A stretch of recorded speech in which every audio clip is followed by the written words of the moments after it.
The Parapod is an entertainment podcast. It is strongly advised that you do not undertake any of the instructions or tasks contained within this show.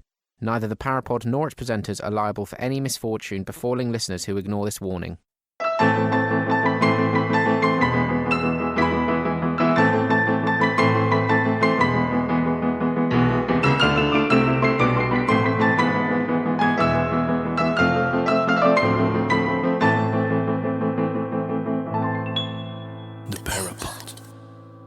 Welcome to the Parapod, episode 2. I'm Ray Peacock, hello. Hello, I'm Barry Dodds. Episode 1 came out. Yeah. Thank you very much for your support, that's really appreciated. Number 2 in the iTunes chart. Number 2 in iTunes. I didn't even think about charts, and then as soon as you told me about charts, spent the next 24 hours doing nothing but look at charts. I made a mistake with you because I said to you on Wednesday, I think it'll jump to 1 at some point tonight. Yeah. And then the next message I got from you was at 5 in the morning saying it had dropped to 3. Yeah. And then another one an hour later saying it's gone back up against 2. Yeah. So I felt slightly responsible that I'd planted that in your head and you then stayed up all night looking at the iTunes chart. But thank you very much for that. We do appreciate your support. Please do keep pushing it on your Twitter or whatever, those sort of things. Your support helps us to get out the charts, which invariably will help it to continue. It's been a bit of a weird week for me because I found now at gigs and things, people are talking to me about ghosts. Right. A lot. I can't be doing with it when you do it.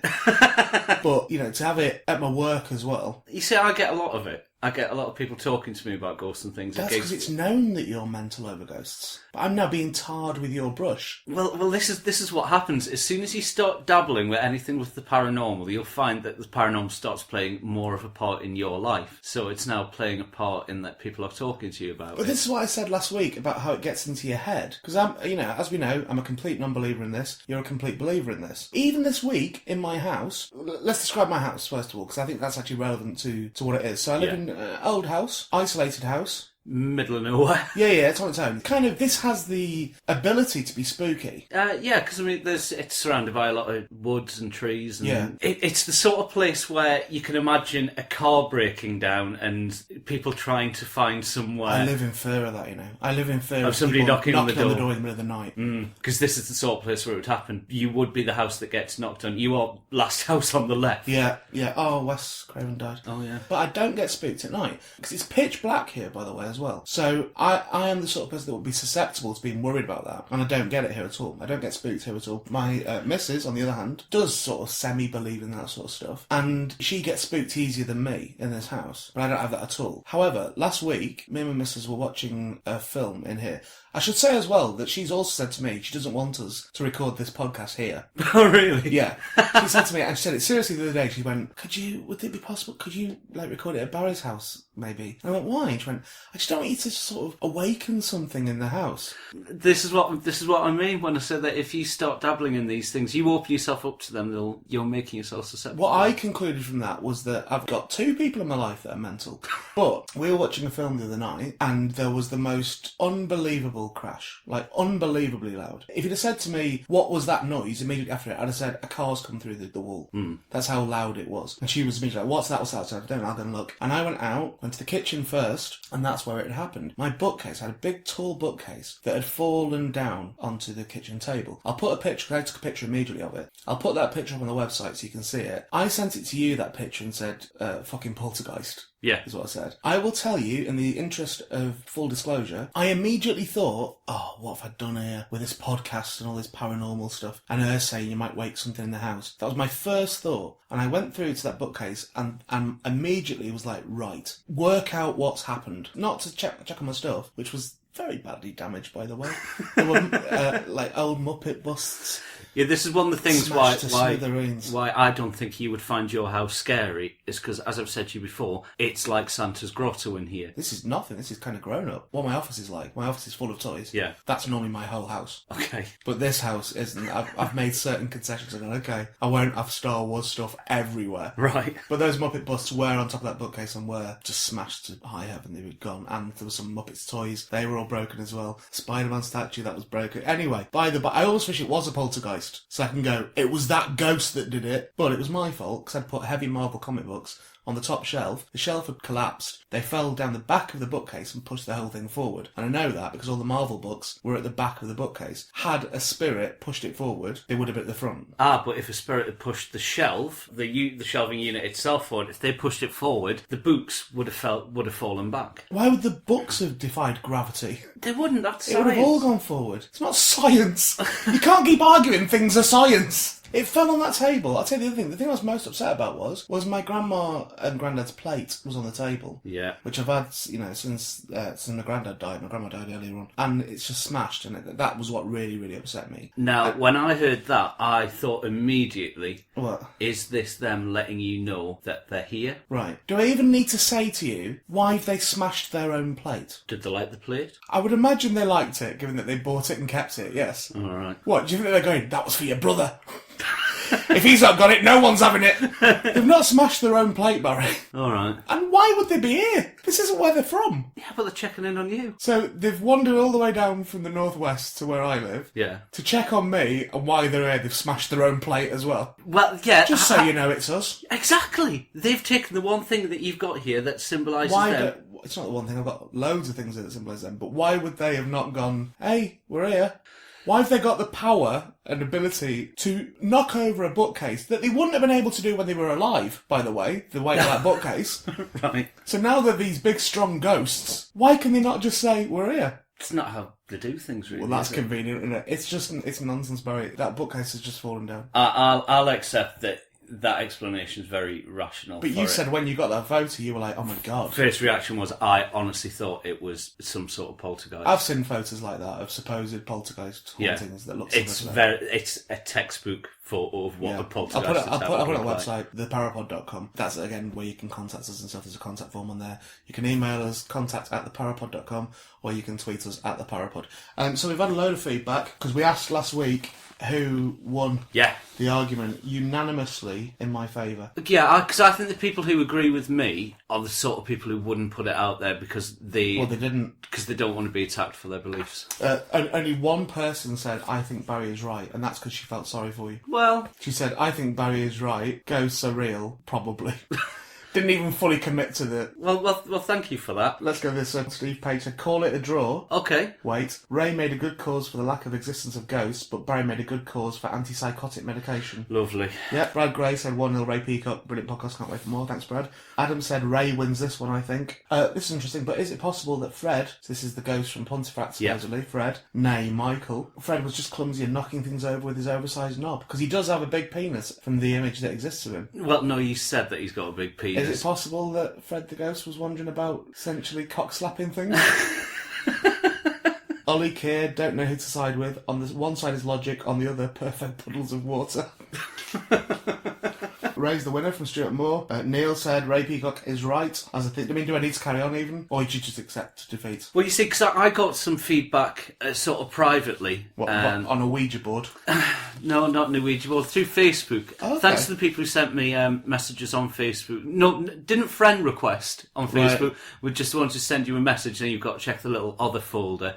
Somebody sent me a nice, really long description of something that spooky happened to them after they'd listened, where they had a couple of orbs appear in the house, and it was a very long, drawn-out message, which ended with them saying this was easily remedied with some preparation H. There we go. Right, so thank you for that long, pointless message to say you got fucking piles. Barry would have been getting more and more excited as he was reading really drawn into it. Yeah, but look, very, very positive feedback. We do appreciate it, and like we say, do keep that up. That's your part in this. Yeah, thank you. Like we said before, I didn't expect it to do well in the charts as soon as I saw it did. I just thought it was just really amazing. And people have left very nice messages on iTunes as well. Do that if you want to. Do leave feedback on iTunes. Some people suggest that that's got something to do with your chart position, is how much feedback you get. I'm not sure that's true. Yeah, apparently so. How many star ratings you get and that sort of thing.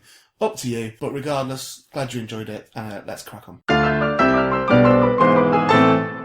Time for Barry's fairy story. Featured Hauntings, the name of this section. That's right. Featured Hauntings. Today we're looking at a place that, again, I know very well. I was going to do the Enfield haunting, decided to save that because it's another sort of haunted council house. Right. Can I say to you before you tell me this that I watched When the Lights Went Out. Yeah. That film you spoke about last week. But on the extras of that, and I'd hate to make this into a class issue because I consider myself working class. I know exactly what you're going to I'm from a talk working class about. background. But on the extras of that, the little Blu-ray extra, which was a lady who was being haunted in a council house. The way how she was talking about it seemed to be, I keep telling the council this is haunted and they won't put me in a better house.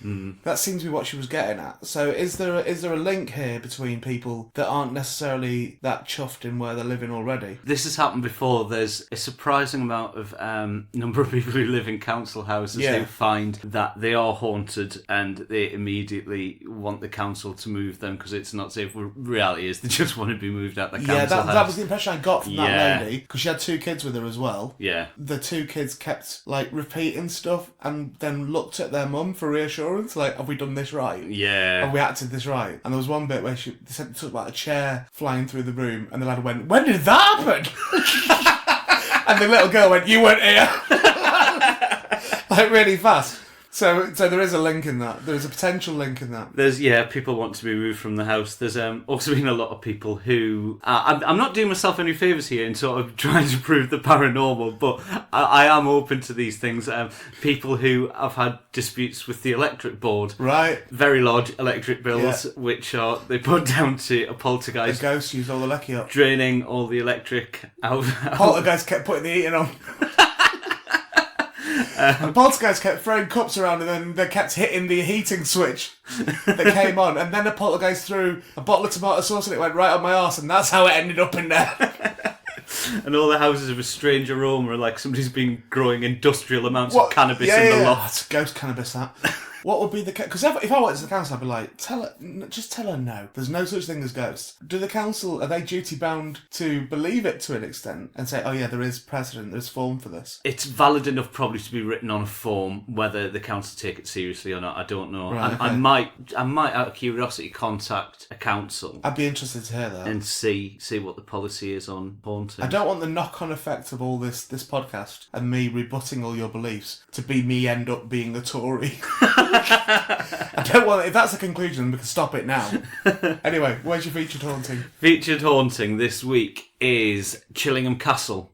Chillingham Castle? Yeah. Is that genuinely what it's called? Yeah. Chillingham Castle. Yeah. Next week, Barry will be doing the Erie Hotel.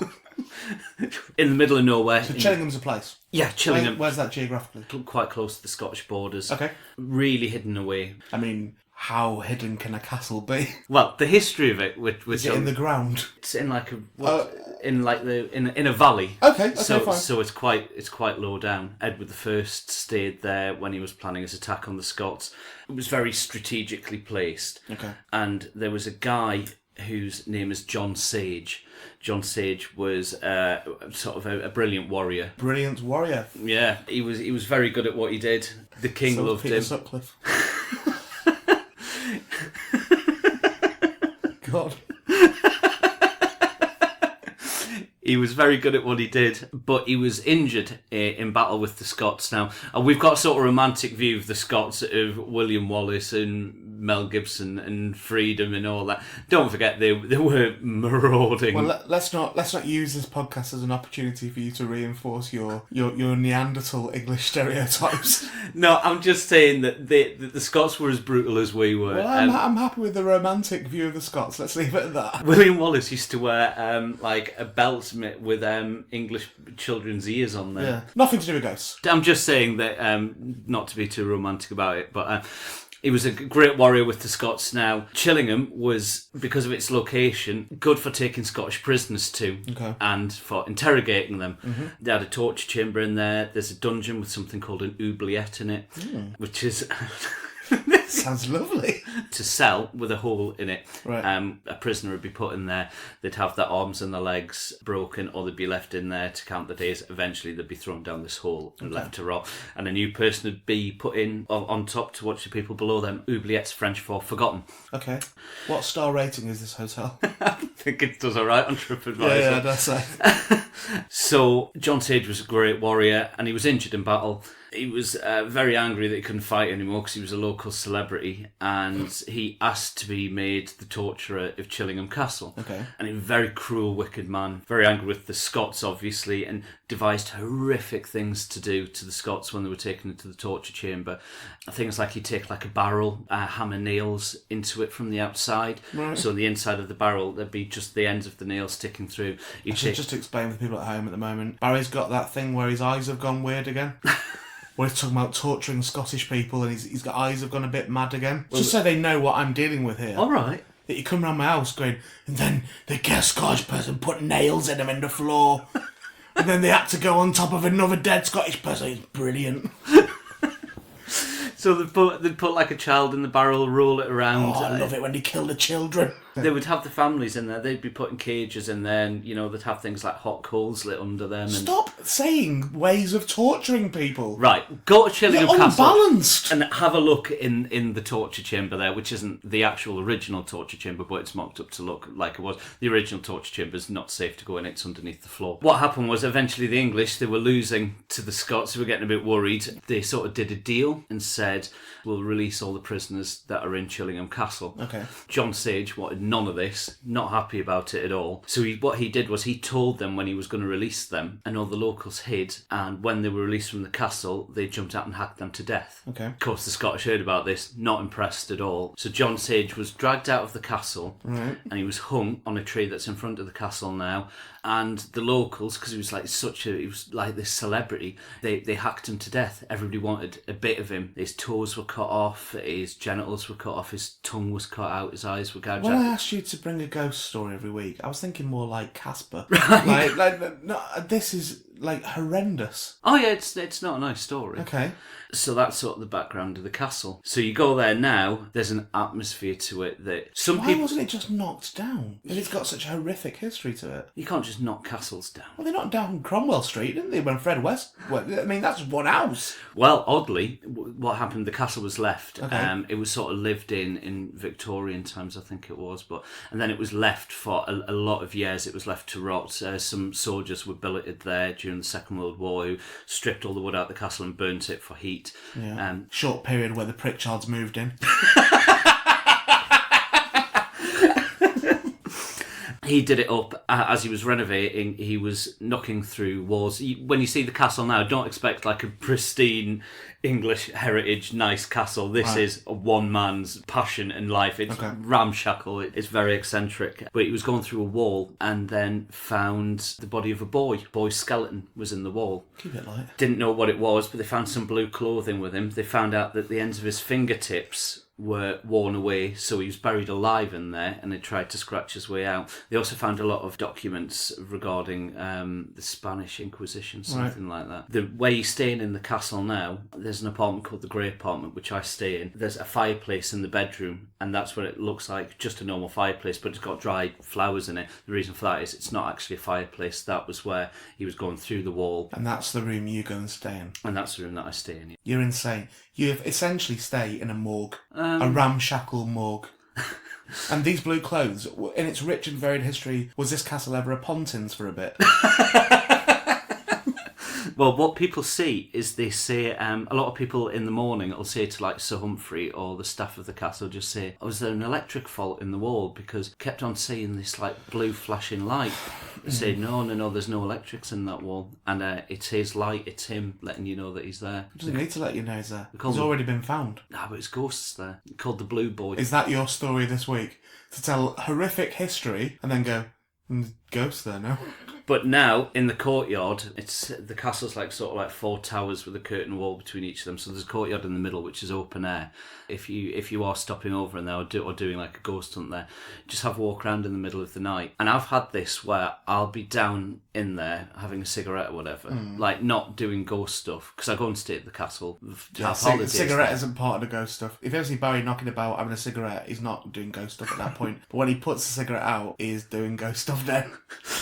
There's times when I'll stand there and I'll feel completely fine. Yeah. But every now and again, you just get a feeling like you're not welcome. And other people get this happen to them, and what they hear is they hear a noise like someone dragging their foot, and that's John Sage. Because when he was injured in battle, it was his leg that was injured. That's why he couldn't fight anymore. So they call him Dragfoot. So that's what people hear. This is idiocy. Last week, we had the mental monk in Pontefract, Yeah. who you showed me a picture of, and I said, he ain't got no feet. And you went, oh, that's because they manifest. Yet this ghost, this one, has got feet and is making contact with the ground. You can't have it both ways. Ghosts either float or they walk. One or the other. This one's... If they walk, we've just disproved the Pontefract monk.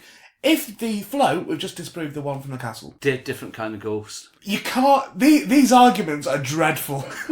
They're dreadful arguments. Oh, that's just a different one, isn't it? One of the different ghosts. How many different ghosts are there? Well, there's loads of different types. Yeah, there's light ghost, there's weird sound in the night ghost, there's floaty ghost, there's walk on the floor ghost, there's ghost that looks a bit like a cat running through your garden. There's got to be some consistency to this. Someone once saw a ghost cat in that house in Pontefract. Why? It was in the bathroom. Why? I don't know, they said they opened the door. This has ruined your entire story. And there was a black cat in there, and it was Carol the neighbour. And she went, who's left a bloody cat in here? And then the cat disappeared. I saw Carol the neighbour this week on a film, and I think she's brilliant. She does it brilliantly. She's a very good liar. She's more convincing than you. She's very, very good. I'm not lying. She's more convincing than Akora. She's fantastic. So anything that Carol says, I'll listen to, but I don't believe it's real. I think she's dead good. She's lived there a long time. She's dead good at selling that house. But she's not there to sell it. Wouldn't be surprised if she's got some sort of financial stake in that. I don't think she has. Well, I'm saying I wouldn't be surprised if she had. Or she likes the company of people just coming around. But you said to me that Pontefract house was haunted by a black monk. Why have we now got a black cat? Is he morphing into... Is it like Michael Jackson in Moonwalker? Is he morphing into a black cat some days and going to the toilet and then morphing... We're going to see a black... Oh, there's a black car outside now. I think it's that ghost. Why is there a cat there? I don't know, you'd have to ask Carol, but she saw a black cat in there. Because Carol got bored of the black monk. So there's a black cat for a bit. Fed up of perpetuating this stupid story. There's a black cat now. Tourism season's coming up. One of the other things that's in Chillingham... No, not one of the other things. Because there's nothing been established there. Loads of ghosts in Chillingham. Why are there loads? Because of its history. A lot of people tortured and killed in there. Tell me 5 fast. 5 fast. Blue Boy, we've got that. Blue Boy, John Sage. Lady... lady. Mary Barclay. What's her history? She was in the castle with her husband, and her husband ran off with her sister. Right. And she was left alone in the castle, and it said that she died of heartache or whatever in what's now the Grey Apartment. In the Grey Apartment, there's a giant picture of her, and what they say is that she comes out of the picture, and lots of people hear like a dress rustling when they're in the apartment. I've heard this. I've been in the apartment. Why is he doing that? Why is her dress rustling? Because it's like one of those big... Why is her dress tangible? Why is her dress making a noise? She's a ghost. Well, it just... For the listener, he's now staring into space as if he's just realised this is all bollocks. No, people hear her dress because that's the noise. Why would her dress rustle? Because that's the noise that she would have made when she was alive, moving around. Why would her dress? Why would it rustle? In that case, why do you not hear footsteps with every single ghost? Why do you not hear them breathing with every single ghost? Well, you don't hear people It's breathing, always do you? rattling chains or a dress rustling. Rattling chains, yeah, that's the prisoners in the torture chamber because they've been chained up, manacles up, so they're rattling. That's the noise they would have made when they're alive. That's absolutely fine. That's fine. Why are the chains ghosts as well? But Why are the ghost chains, Barry? It's the noise that would have been the ghost associated people, with I understand. The ones that were tortured, fine. And they died, fine. The chains didn't die. And the chains, even if they had died... I can't even believe I'm saying this sentence. If the chains had died, they haven't got spirits, the chains. So why is the noise of a chain? Same argument with her clothes. Why are her clothes spirits now? That would have been the noise that was associated when she was alive. So her clothes have died as well? Well, this... Again, there's an argument for this when people say, "Oh, why do ghosts always wear clothes?" That was how they were represented physically. But the clothes can't. There can't be a spirit of clothes. That's why, going back to your monk from last week, if I accepted that is an image of that monk, then I'd go, and there's no clothes on it. It's literally just a shape. Right. But if you'd have shown me that monk and he had a habit on and he was like, and he had a rope round his waist, I'd go, no, that can't be part of it. A spirit can't have clothes. Is that an age-old argument? That? But yeah, it's one that people have thrown a few times. Right. Well, the fact that I've just come up with it proves then there's something in that as well. It's a theory. It's not a theory. It's more fact than anything you're saying. Why would her clothes be rustling? Her clothes wouldn't be there. Why would chains be jangling? The chains wouldn't be there. Because that's the noise they made when they were alive. When she was alive, if she was... That's their catchphrase, is it? If she was...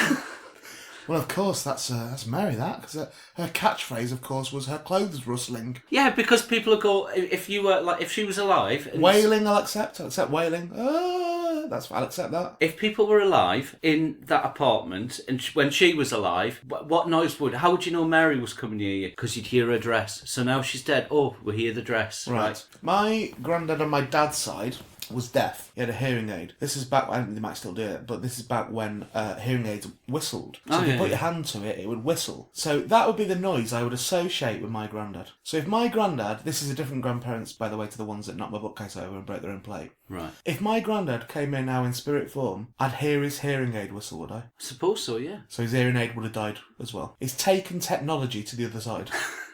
So he's deaf in the spirit world as well, is he? I suppose so, yeah. In the same way that... So he stays deaf. Same as this bloke, this John Sage. Still knackered leg, knackered for all eternity. It's absolute nonsense. This is why... Even within the fantasy, it's This nonsense. is why people don't donate, like organ donor things, why people don't donate their eyes and things like that. You absolutely... I'll say now, you absolutely should. Organ donate, you should register for organ donation. I think soon they're actually going to do it, but you have to opt out of it rather than opt into it, which is a great idea. And pay no heed to Barry, you should tick every single box. You'll be dead, your body is a waste. Leave it to people that can help. Don't plant in people's heads. Don't give your eyes away because then you'll be blind in the afterlife. You won't be blind in the afterlife. There isn't an afterlife. And even if you do subscribe to that as a belief, your eyes will be working in it. Which is why John Sage would be running around that castle at the moment. If he was a ghost, he'd be legging it round there. There's something else in the castle as well. Of course there is. That's worth mentioning. Lots of people steal things from the castle. Now, Sir Humphrey's really protective over things. Is he still alive, Sir Humphrey? Yeah. Okay. He's in his 80s, but proper dotty toff. Has it occurred to you that maybe he is just the ghost of Sir Humphrey? No, he's. You'd know if it was Sir Humphrey. No, we've established now that ghosts would be able to... They are tangible enough to be able to, I don't know, fill out a booking form for people. Probably when he died. Maybe when he died, he took all his admin with him. So he can still keep the castle running, even as a ghost. Fair play to him, by the way. Again, I say the same as the man from last week, the producer guy. Fair play to him. They're capitalising on something, and they're making a living out of people's gullibility, and they provide a bit of entertainment. But that's all it is. Well, all the money that they make from people staying in the castle goes straight back into the castle. Yeah, because, sounds like you'd have to. Yeah, it's such a task that he's taken on trying to keep this place going. Right. And there's so much work needs to be done on it. But people who steal things... So Humphrey met a Spanish gypsy who said, you live in a haunted home, I'm putting a curse on people who steal from me. So there's a picture of this Spanish gypsy. Did Humphrey not go, you don't need to do that. Well, that's okay, thank you. Well, he put the... Just pop it on TripAdvisor. No need for a curse, is there? Do you know what? In fairness, we're pretty cursed already.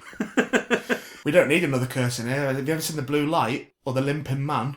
Or The Rustling Clothes? Well, there's a picture of her in the still room in the gypsy castle. lady? Yeah. Yeah. There's a picture of her and all the stuff that people have sent back to the castle that they've sort of picked up and left with. Great. And said, we took this home, we've had nothing but bad luck. Brilliant marketing.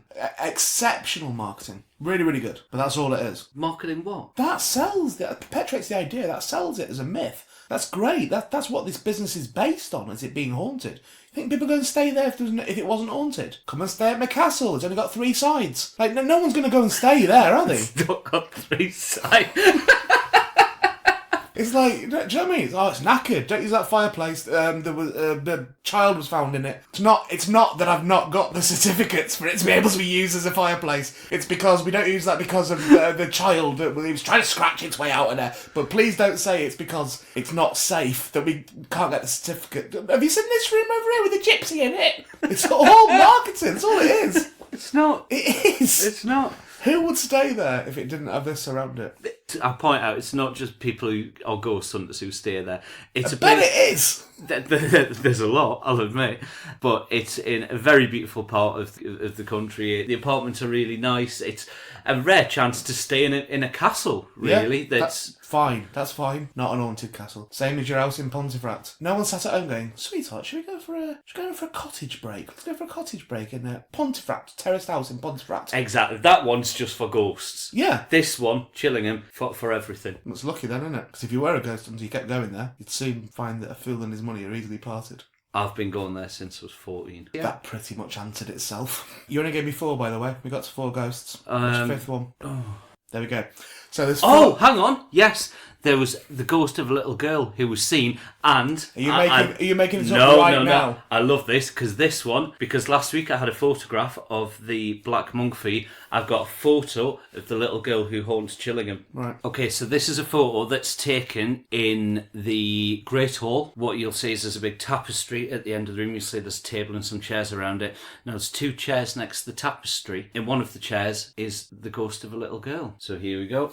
Where am I looking? There, look there. Little girl. It's not. There's a little girl there. There's not. It's just a thing on the film again. I mean, this is going to be my answer to every photo you show me. That is not the ghost of a little girl. Yeah, she's sat. You can see It's her not a dress. ghost. By the way, this little girl, what is it with these ghosts? And we had a big cock last week on one, and we've got massive tits on a little girl. She's not come.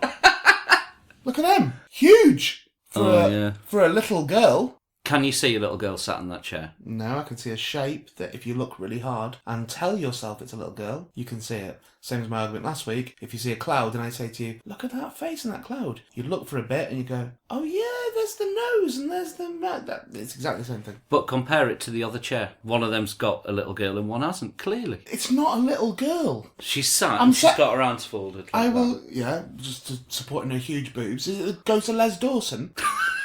Doing Sissy and Ada. All we need is Roy Barraclough on the other one and we're laughing here. Again, a lot of her head's missing, Barry. Manifesting, of course. Feet aren't touching the ground. Yeah, same building, same energies, everything. John Sage, dragging his foot around. It's a different sort of ghost. Yep, exactly. Good, Yeah. you're learning. Yeah, you're learning. the one thing they all have in common is they're imaginary, Barry. Okay, here's another photo from the castle. What's this of? The gypsy. That's the picture of her there. That's where people have sent things back. What, is there a ghost in this picture? No, there's no ghost, just a photo of the gypsy. A photo of a gypsy. All right, yeah, Do you know what? I mean, I didn't think this podcast would get to this point. I mean, obviously, as you know, when we started way back last week, I thought there's no way that Barry's going to prove ghosts to me. Yet here we are, a week later, and Barry's shown me a photograph of a picture of a gypsy. But here's a photo of John Sage, what they believe to be John Sage, in one of the cloisters next to the torture chamber.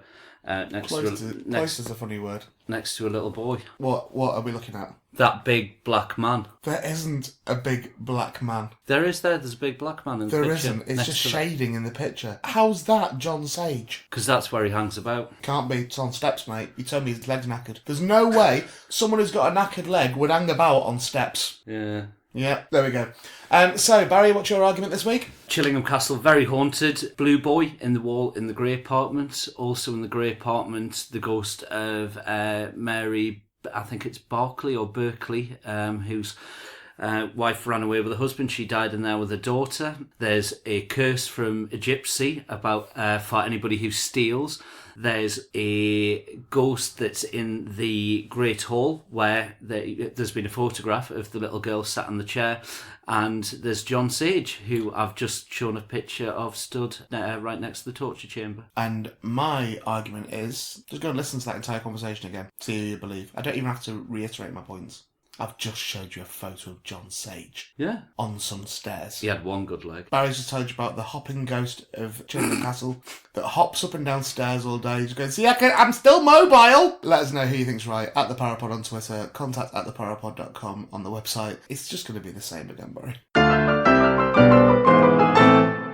Time for the PD files. Yeah. Correspondence we've had from you. We can't read it all out this week. There's too much of it. We had loads of it. Thank you so much for that from several people. We've chosen two that we had this week. We're going to do them quite briefly, but we will get round to yours. So do keep sending them to us. We'll get them in stock then. But Barry, what have you got? The first one was about Passage del Terra in Blackpool. Oh, okay. That's at the front of the pleasure beach. Yeah, right at the front of the pleasure beach. It's sort of like a ghost train without the train, or what is known as a scare maze. You sort of walk around it, and there's actors in there. It's been there about maybe 15 years. Yeah. It's been there for a while, and you sort of go through different movie sets, things like that. Before that, it was that. I believe it was just a canteen. I believe. But go on. Carpet Martin got in touch, sent me a lot of info on it. Basically, there's a little girl haunting there. He was Freddy in the maze. Freddy? Freddy he played Freddy Krueger? Yeah, he played Freddy Krueger. And so all the actors would be stood in position waiting for the next group of visitors to come through. Yeah. They do their thing, and there was one. He saw some girls come through. He said to the guy in the next room, said, "Oh, do you see those 3 girls?" And the next guy went, "Oh no, there was only 2 girls." Right.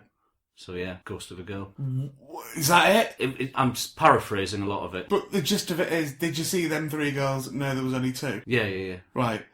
One, I mean, I've got about 40. One, the other bloke might have just seen them wrong, or he might have seen them wrong, that it wasn't 2, it was either 2 or it was 3, but they both got a different opinion on how many there were. 2, there's probably in fact, there's definitely CCTV in there, because they actually project it outside what's happening inside. So it's definitely on film, so you could get an absolute cast iron answer to how many kids there was. 3, as I said before, it's about 15 years old. Yeah. Before that, it was a cafe. So it's not like it's, the mysterious old Passage del Terra. It's like saying, like the haunted Centre Parks. It's like there's no history to it at all. Centre Parks is haunted. Right, well, you bet everywhere's haunted. 4, he's dressed as Freddy, so his eyesight's going to be out anyway. Latex all over his face, probably a mask, I would imagine. Yeah. So he's not seeing particularly straight anyway. 5, it's dark in there. 6, it's utter nonsense, and that's Carpet Martin wanting to be involved with this. I think there was another time when he saw a little girl on her own, and he said to someone, "Oh, have you seen that girl?" And they went, "Oh no, there's no visitors in yet." Right. Nip to your doctors, if you're listening, Carpet Martin. Nip to your doctors, tell them you've been seeing things that aren't there, and they'll give you a CAT scan. We'll see if you might have some sort of growth on your brain. But thank you for that. Next time thank you, yeah, definitely thank you, but nonsense. Well, next time I'm in Blackpool, why is it a haunted place? Why is it... and it's the Passage del Terra. Why was that not happening in the Alice in Wonderland ride? I bet it does happen. It doesn't. How do you know? Because it doesn't happen anywhere, ever. Happens in the ghost train in Blackpool. It doesn't. As well. It doesn't. Cloggy. What? Cloggy, the ghost. What's Cloggy the ghost? Cloggy is the guy who used to look after the ghost train because it's been there for ages, and now he's in there because he's died. Because that's a good story for it. And he's in the gift shop. Oh, he's in 2 places at once, is he? He moves. Is he floating or walking? I don't know. Was he just riding around in a train? Lazy ghost Cloggy. He worked on the ghost train, now he's died. Of course the natural jump from that is go, and now he haunts the ghost train. But they've got CCTV footage from the gift shop of like the teddies falling off the shelves and things, like in the middle of the night. No way. God. Stacked up teddies? What, Barry? So what? There's a gift shop with loads of teddies all stacked up, and some of them fell down. Yeah. In the middle of the night. Has that just creeped you out? It's creeped me out, that some teddies fell down. Why is he doing that? Not a very conscientious worker, is he? Stropping about the place, knocking things down. And how does his haunting manifest itself in the ghost train? Oh, the man that used to work the ghost train. Sometimes he comes out and puts your buckle on. Well, Cloggy's in there, so... Literally just doesn't listen. Doesn't listen to the logic of this. So have a go on the ghost train, see if you can see him. Yeah, have a go on the ghost train, see if you see a ghost. Let us know. Go to Blackpool, go on the ghost train, and then let us know if you see any ghosts inside. Cloggy, the old skeleton that rides a bicycle. Cloggy now. And now he manifests himself as a tunnel that goes round and round and you feel like you're going upside down. That's Cloggy, that. It's weird, that. Cloggy with his famous noise. That he always does. Do you remember Cloggy? Cloggy. Good God. What else have you got? Bianca has been in touch. Okay. She's been very nice. She's enjoyed the Parapod. Been doing ghost hunts herself, and she's going to have a go in 30 East Drive. So this is we've had an email from another lunatic. Well, she said that she's never seen anything that's completely convinced her of the existence of ghosts. But when she was young... Should that not be enough? No. You're looking for it. She's open-minded. But you're looking for it. You're actually looking and you can't see it. Well, she actually says, and this is quote, "I've never seen seen anything or experienced anything that has completely convinced me of the existence of ghosts. Fine. But basically, in a nutshell, she was born in the East End of London. Right. Her parents lived in second floor flats, lived there until she was 7. There was a man who lived downstairs who was in his late 80s, a guy called Mr. Dale. He was blind, he was half deaf, but always really impeccably dressed, apparently. Okay. You know, they used to do things like knock on his door, you know, see if you want anything from the shops, you know, that sort of thing. You know, check he was all right. No family in the UK, and sort of ended up seeing Bianca as quite it's like a surrogate grandchild, really. How old was she at this point? 5, I think. Okay. But she woke up one evening when she was 5. Always slept with her bedroom door open. There was a tall, bald man stood in the doorway wearing a dark suit and a white shirt. Right. And he was just stood there with his hands by his sides. Was it him? Was it Mr. Dale? Fits the description. So why she described him as a tall, bald man? Because that's what... Why doesn't she say, and Mr. Dale was stood in the doorway? I've no idea. I presume what she's saying is that it was Mr. Dale stood in a doorway. She shouted for her mum. Why? She knows Mr. Dale. He's all right. A mum came. Blind, isn't he? Probably just wandering about in the middle of the night, and he's found himself suddenly up some stairs. She should have been like, "You okay, Mr. Dale?" Not mum. Well, mum came along to see what Bianca was shouting about. Right. Had a look and said, "What's the matter?" And she's described him, and she just did the thing of like, "Oh, you've just been having a dream." Did he just disappear into thin air? And the mother couldn't see him, but Bianca was like, he stood there, and she said that she wasn't upset or anything, but she was thinking he shouldn't be there. And mum was a bit freaked out by it, and of course, hearing that, presumed Mr. Dale had died. And But, I mean, that's the natural link. Definitely. First thing you think, Mr. Dale is dead. Not you've had a dream. well, when they went down to have a check on Mr. Dale the next morning, because the mother just presumed, obviously, he's died, knocked on the door, and Mr. Dale was stood there in his pyjamas, you know, looking a bit sort of dishevelled. Not like him at all. Remember, always in his suit, always very well turned out. Always. Literally, always. Slept in his suit. Well, He was always in a suit. Unless, of course, you knock on his door in the morning, and he's like, I'm in bed. Go on. well, he said, are you all right? And he said, oh, no, I was very ill in the night. Yeah, teddies everywhere. Been knocking all these teddies down all night. And they kept an eye on him for a few days, and turned out he got better. Oh. So, yeah, very strange. He got better? Yeah. So what we're saying here? What's the implication? That he was close to death. That story is, nothing happened. I had a dream I saw a man. Turns out it wasn't the man. And my mum thought he died. He hadn't. The end. But it was Mr. Dale slipping away, and he came to say... Oh, so he died a bit. Yeah, he came to say bye to... Right. He came to say bye to... This might be my mucky mind, but I think Mr. Dale is a wrong 'un. I think Mr. Dale has been cracking on his blind for all this time. In fact, there we go. You said earlier on that when you die, you take the same ailments you had in life through to the afterlife. So if Mr. Dale is blind, how has the ghost of Mr. Dale managed to find his way all the way up the stairs, to find his way to her specific room, and to stand in the doorway if he's blind? Your silence speaks volumes, Barry. I don't know how he did it. Mr. Dale is a wrong 'un. Mr. Dale knew exactly what he was doing. He's not blind at all. He's been cracking on his blind because that's good cover for what he's getting up to. He's gone, I tell him one night, I'm going to go in that house and have a look at that girl. She's asleep. And he's gone upstairs. He's been staring at her. She's woke up. I don't know what he's doing. She said hands by his side. He probably put them there fast when she woke up. Hands by my side, he's not doing anything. Right? He's gone back downstairs. The mum's gone down in the morning. He's shitting himself. He's like, oh God, they stole the mum. She stole the mum and everything. The mum's gone around and said, you alright? He's gone, oh no, I was ill in the night. I couldn't have been wandering around looking at little kiddies. I was ill. Been ill all night in my bed, all night. All night long I've been in my bed. But it was him slipping away, wanted to say bye to Bianca. Got better. What, his blindness, did that go as well? Once he was rumbled. But yeah. Can't have it both ways. So thank you, Bianca. Thank you, Bianca, for getting in touch with us. Very odd story. There's nothing odd about that story at all. Odd. There are loads of different ways of looking at that. I hope it's not my way, but if he was blind, if we accept it was his ghost, he wouldn't have found his way up them stairs to her room, because he's blind in the afterlife, remember, Barry? Dragging his leg along. He's blind, he's got to be blind. Alright. Your argument is as thin as a cigarette paper. Okay, it's time for the ritual section. This is one of those things that I described in the last podcast. Is people used to play them when you were a child, you'd hear stories about, maybe saying things like Bloody Mary into a mirror 5 times, and then you'd see her and she'd appear and you'd blow a candle out and all that. All the sort of games that you hear about when you're younger, but they're all ones which are out there, which you can play. I wouldn't play these myself, not something I'd get involved with. I wouldn't either, mainly because I've got better things to do in my of time. We had some feedback from yours last week, by the way. Okay. Ben Nobe said I was going to try the ritual at the end until I heard I'd need a trip to the shops and a very confusing and long set of instructions. That's something to keep in mind for today. Okay. That was ridiculous. The things you were asking people to do were ludicrous. There's other ones as well. I wasn't asking anyone to do anything, by the way. I was just telling you how you could play a game if you wanted to. Papa Slap Fund, I think is his real name. I'm worried that Barry Dodds just wants everyone to do the one-man hide-and-seek game so he can rob some houses. A few people said that. Tom Armstrong said that as well. They all rumbled you on that. You were like, just get them to hide. I had something to question on that. When I listened back to it, I don't know how I missed this when you were telling me. Why are you hiding? Because he's looking for you. No, but then you go back to Bungle and say, I have found you, Bungle. Who's hiding? Doesn't make any sense. If you're hiding from Bungle, then why'd you go back to Bungle and say, I have found you? It's Bungle's job to find you.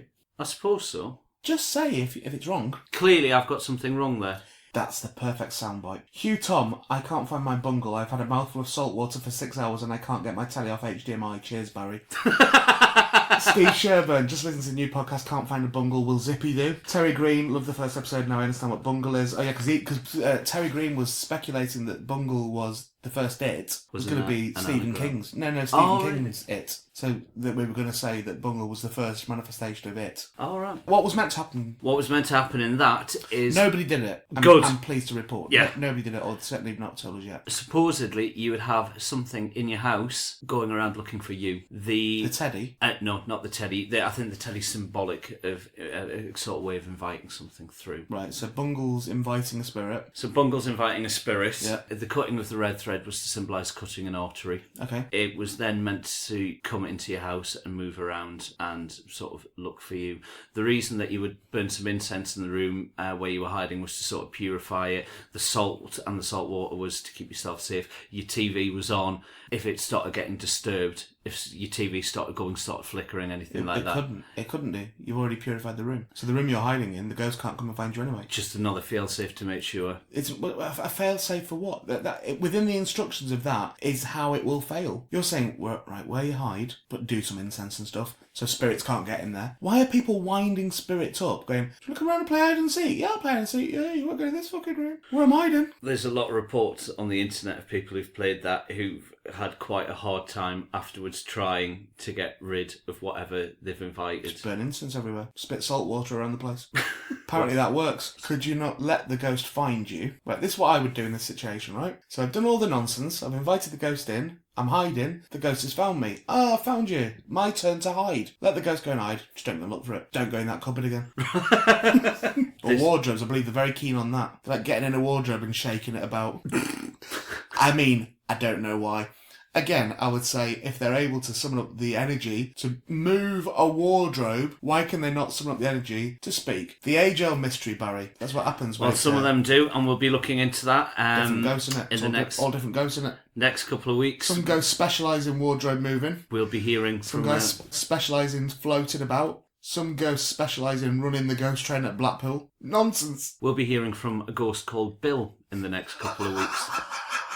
A ghost who did speak. What have you got for your ritual this week that we strongly don't advise you to try it? I know you won't anyway. This one is relatively simple. Okay. A lot of people have said that it's particularly dangerous to play, and there's quite a big thing at the end to do to keep yourself safe. I have found you, Bungle. I wasn't hiding. Of course you found me. I'm just laying in a bath. Such toss. So, what you will need for this week's game, you will need one person, which is yourself. Yeah, sort of person out. You will need a chair. You will need a match. You'll need something to play music with. You'll need a recording of something called Tiptoe Through the Tulips. Yep, I know that one. I think a few horror films have maybe... Yeah, they have. Yeah, they have. I think there's quite a... Yep. I think it's symbolic of it's something. It's standard. It's not symbolic. It's just an eerie song. And you'll need a quiet, dark room, empty if possible. No furniture in if possible. So just your chair. A chair is furniture then. You need the chair. You're allowed a chair. You're playing musical chairs. Empty your spare room out. Just put one chair in it. Yeah. And a match. Tiptoe Through the Tulips, but you're not allowed to have the actual thing you're playing it on in the room because that would count. Oh no, you need that in as well. No, it counts furniture, mate. A CD player doesn't count as furniture. You play it on your phone? I'll come to it. Okay, begin this game at midnight. Now, you need to prepare the room. Why are they all time specific? Because there's... Why do none of them say, do it at 10:30 in the morning when it's daylight? It's not when things will Because communicate. it won't get your head going. It won't scare you. No, these things happen at night. They prefer the dark. Why do they prefer the dark? They feel safer in it. Would that matter to Mr. Dale? How do you mean? Well, he's blind and he's neither in nor there to him, is it? It's always the dark to him. So sorry, Bianca. For Mr. Dale, it's like, well, come out whenever. I can't even work this Braille watch anyway. Right, forget about... I don't know what time it is. Mr. Dale's safely in the PD files now. Not like that. Jesus. Right. You're never safe. Don't think you're safely in the PD files because you're never safe. They'll find you. Often posthumously they'll find you, but they'll still find you. You're listening, Stuart Hall? You allow podcasts in prison? Right, serious. Begin this game at midnight. Prepare the room. Draw the curtains. Right? You allow curtains? Yeah, you're allowed curtains in the room. Why'd you have to draw the curtains? It's night. Well, you need to make sure that there's no light coming into the room at all, because people do live in places where there are street lights. Things like that. I don't. This is the thing. Do I need to draw my curtains if I do this? Be alright, will it? I think you'd be alright because you're completely isolated here. I'm not emptying that office out now, though. No light at all in the room. Set up your music playing device, whether it's a CD player, a computer, a smartphone, or an MP3 player with a speaker. They'll all have light coming off them, definitely. Put a little bit of tissue over them or something. Gaffer your phone up. Yeah. You can't, because then you won't be able to start it, Barry. You need the screen. Do it with a CD player then. Now, Again, you're not going to know if you've got the right track. burn a copy of Tiptoe Through the Tulips onto a CD, a blank CD where there's just one track, so you're not going to press anything else. So, get your stuff.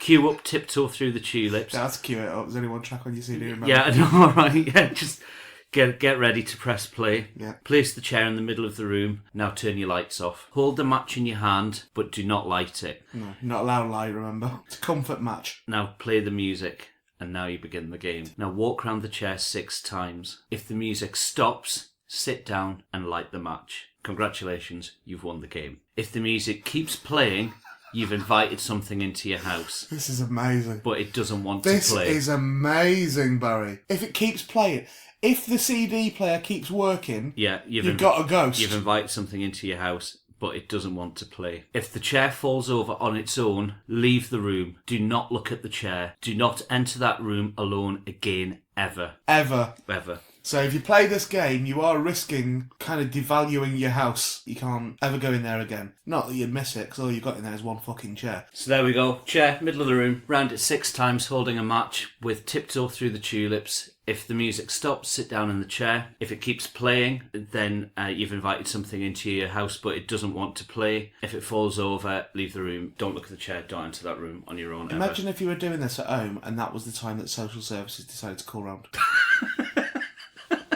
Don't play the game. Okay, just an additional note. The instructions here don't specify what to do in the event that it just keeps playing. This is why it's so dangerous, because there's lots of unknown quantities to this. Barry? Yeah. What you've just said is the instructions don't tell you what to do if nothing happens. Well, what I would suggest that you do is... if nothing happens... abort the game, perform a purification ritual. Incense, spit water about. Yeah, spreading salt, incense, but there's no guarantee that whatever you've invited in will leave. Even if you perform some sort of cleansing. That is so stupid. To go, right, and what you do, right, you set all this up, you play it, you play your CD player, and if your CD player carries on playing, that means there's a ghost. If nothing happens out of the ordinary, there's a ghost there. Yeah. No. I wouldn't play it. That's set up as an idea to make people scared that the most likely outcome, which is that nothing will happen, means there's a ghost. I've got one for you. I've got a game for you, right? What you got to do, you got to sit down in front of the telly, right? Watch Coronation Street. If Coronation Street comes on at the time it's meant to come on, it means you've got a ghost. That's as ludicrous as what you've just said. That's this week's ritual. Let us know how you get on with, if you do decide to play it. I wouldn't say play it. Just tweet at us, you know how I got on. At the Parapod, or contact@theparapod.com. Just put, Barry, you know how I got on. Utter toss. There we go. That's the end of the Parapod for another week. Thank you for joining us. Again, we'll reiterate, thanks so much for your feedback. Thank you for getting us up into the charts. That's really, really appreciated. Yeah. What I'll say is when I send all these podcasts to whoever ultimately ends up looking after you or assessing you, I think by the time they've heard this one, they'll go, we don't need to listen to the rest of them podcasts. We gave them the benefit of the doubt on the first one, but this one conclusively proves. Well, I tell you what, He's gone. Next week's one is, I think, one of the most frightening, if not the most frightening story that I've ever heard or read about. Amazing. Wes Craven's not even cold in his grave and you're already going, I'm going to pass off Nightmare on Elm Street as my own.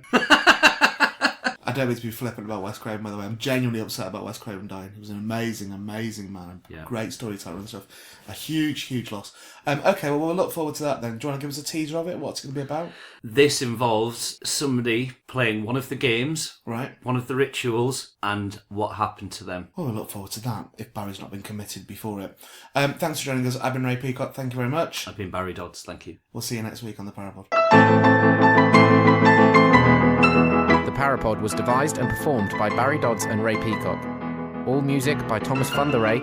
Additional production by Andy Butler. Web and branding by Joe Murray. The Parapod was produced by Ian Boldsworth. Come tiptoe to the window, by the window, that is where I'll be. Come tiptoe through the tulips with me. Tiptoe from your pillow to the shadow of a willow tree, and tiptoe through the